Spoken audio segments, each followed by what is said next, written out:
कोई कुछ नहीं, सिक्का बना है, सिक्का गोल है, रुपये का है, वही इनकी औकात है। 0/अंडा जैसे वो सिक्का बनाया है ना, गोल गोल गोल, वही ये है। ये आप नई हिस्ट्री को क्रिएट करने की कोशिश कर रहे हैं। आपने ऐसा क्या किया कि आपके लिए सिक्का बनाया जाए? आप बनाते रहिए सिक्के, जैसे सिक्का गोल वैसे आपका भविष्य गोल।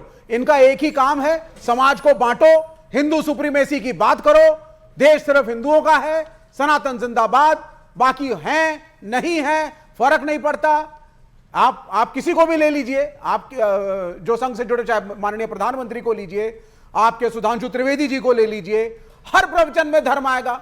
कोई टीका लगाए घूम रहा है, कोई धोती पहने घूम रहा है, कोई हिंदू धर्म की बातें करने जा रहा है। डेवलपमेंट की बात करो, इकोनॉमिक्स की बात करो। नहीं, आप कह रहे हैं संघ का जो सिक्का लॉन्च हुआ है तो सिक्का गोल है, संघ का डब्बा गोल है, लेकिन अभी पूरे देश में तो आप गोल दिखाई दे रहे हैं। नहीं, कोई केरल में ही आपका सिक्का चल रहा है। आप फिर पहना दीजिए धोती सबको, कि सब लोग धोती पहनो और घूमो देश में टीका लगा करके। और धोती से नहीं, एक सेकंड, एक विवेक रुकते हैं। धोती से नफरत को इंडियन कल्चर है? नहीं, क्या कल्चर, संस्कृति, भारतीय संस्कृति है धोती। संस्कृति समय के साथ बदलती है। कम्युनिस्टों का मानना है इमिग्रेशन एक सच्चाई है, खान पान पहनावा जो आप पढ़ते हैं, जिस भाषा में आप बोलते हैं, सब इवॉल्व होता है। देयर इज नथिंग कॉल्ड संस्कृति। संस्कृति एक चेंजिंग कॉन्सेप्ट है। जो आज है वो संस्कृति कल बन जाएगी। अमेश जी, फैशन अलग होता है, संस्कृति अलग होती है। ओके अमीश जी, सबसे पहली बात, क्या ये चाहते हैं कि भारत का हिंदू समाज और हिंदू लोग जो हैं वो छेद वाली टोपी पहने, अरब की संस्कृति में जो पहनावा है वो पहने?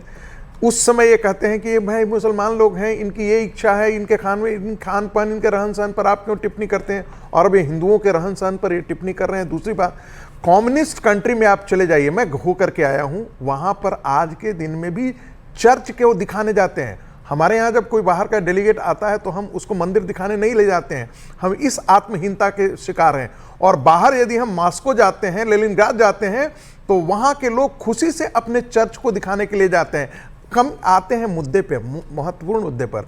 ये बहुत जो काम बहुत पहले हो जाना सारे स्वयं सेवकों को आपने बड़े पदों पे बिठा रखा है, प्रधानमंत्री, उपराष्ट्रपति, राष्ट्रपति। किसी को जेएनयू का इतिहास पढ़ना चाहिए। भट्टब्याल जी ने ऑक्सफोर्ड यूनिवर्सिटी प्रेस से निकला है, पढ़ लेना चाहिए कि किस प्रकार से जवाहरलाल नेहरू की यूनिवर्सिटी की स्थापना हुई थी, तो कैसे वामपंथी गिरोह के लोगों को भर्ती किया गया था चुन चुन करके।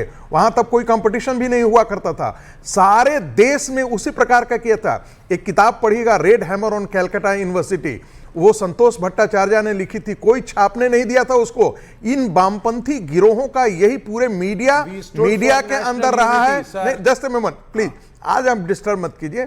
मैं सबसे पहले देश के तमाम प्रचारकों का, जिन्होंने दधीची की तरह अपनी हड्डियां गला दी, 2 रोटी और दाल पर सब्जियां भी नहीं मिलती थी, दाल ढूंढा जाता था, यह कहा जाता था संघ के अंदर कि दाल में पानी है या पानी के अंदर दाल है, भविष्य में देश तोड़ने का जो काम करेंगे। प्लीज इसे आज ऐसे मत कीजिए। आज के दिन में सुन लीजिए, मैं आपकी जानकारी के लिए सिर्फ बता रहा हूं, सिर्फ जानकारी। मित्र, थोड़ा सा ध्यान रखो। संघ के जितने भी अनुसांगिक संगठन हैं, उसके सह संगठन हैं, कम से कम 3.5 लाख सेवा के प्रकल्प चल रहे हैं इस पूरे देश में। 78,000 एकल विद्यालय चला रहा है, 48,000 गांवों में बनवासी कल्याण आश्रम। उन विद्यालयों में क्या सिखा रहा है? एक ही चीज सिखाया जाता है। संघ के स्वयंसेवक जिस दिन प्रतिज्ञा लेते हैं शाखा में, वही प्रतिज्ञा लेते हैं संघ के स्वयंसेवक, तन समर्पित, मन समर्पित और यह जीवन समर्पित, चाहता हूं देश की धरती तुम्हें कुछ और दूं। भारत का मूल क्या है? भारत का गुरुत्व केंद्र क्या है? सनातन संस्कृति, जिसे आप हिंदू संस्कृति कहते हैं, हिंदू सभ्यता कहते हैं। 10 सेकंड, हिंदू सभ्यता, हिंदू संस्कृति, हिंदू धर्म, ये भारत के मूल तत्व है, गुरुत्व केंद्र है। इसको जब पुष्ट करोगे तो भारत मजबूत करेगा। जैसे कि अरविंद ने कहा, जब मैं कहता हूं कि भारत उठेगा, इसका मतलब सनातन का उदय हो रहा है। मैं कहता हूं भारत गिरेगा, इसका मतलब सनातन और भारत दो अलग चीजें हैं। दोनों एक ही है, दोनों एक दूसरे के पर्यायवाची हैं। सनातन एक वर्ग विशेष का धर्म है, वामपंथी गिरोहों को भेजा में कभी नहीं घुसेगा। सनातन अलग है, भारत अलग है। भारत के अंदर सनातन जैसे अन्य धर्म भी हैं। पंथ निरपेक्षता कुछ नहीं होती, कोई और धर्म नहीं है, सिर्फ निरपेक्षता होती है। सिर्फ हिंदू धर्म है, सनातन धर्म जिसे कहते हैं वो हिंदू धर्म ही है। बाकी सब इस्लाम भी धर्म है, बुद्धिज्म भी धर्म है, सिखिज्म भी धर्म है, बाकी जैनिज्म भी धर्म है। बाकी सब संप्रदाय हैं ना, ये आपका धर्म तो आपका एक मानना ही है जो जिसका मूल शाश्वत है, ऐसा नहीं है। ओके, मैं कह रहा हूं ये धर्म की डिबेट नहीं है, लेकिन फिर भी मैं अनुराग भदौरिया को लेकर आता हूं। अनुराग भदौरिया, राष्ट्रीय स्वयंसेवक संघ 100 वर्ष पूर्ण कर रहा है और आरएसएस वो संगठन है जो देश प्रेम की भावना जगाता है, ऐसा देश के प्रधानमंत्री कहते हैं। आप क्या कहते हैं? जितना आरएसएस को मैं जानता हूं तो मुझे याद है 1942 में जब भारत छोड़ो आंदोलन की बात हो रही थी तो आरएसएस ने तो उससे भाग लेने से मना कर दिया था, और सिर्फ मना ही नहीं किया था, हिंदुओं को बोला था जाओ अंग्रेजी सेना में भर्ती हो जाओ। और उसके बाद जो हुआ जब महात्मा गांधी जी की हत्या हुई तब इसी आरएसएस पे तो सरदार पटेल वल्लभ भाई ने इस पे रोक लगा दी थी, बैन लगा दिया था। ठीक है, 1949 में उन्होंने उसको बैन हटा दिया, लेकिन आप उनके ऊपर यह भी कहा कि ये इलेक्शन चुनाव नहीं लड़ सकती ये संस्था, और वहीं तक नहीं रुके। लेकिन आरएसएस आगे अगर आप देखेंगे तो नहीं, सारी राजनीति अलग है। मेरा प्रश्न आपसे बड़ा सरल है अनुराग जी, इसमें आज देश प्रेम पे आ रहा हूं, देश प्रेम पे आ रहा हूं। मेरा पॉइंट है, आरएसएस देश प्रेमी संगठन है या नहीं?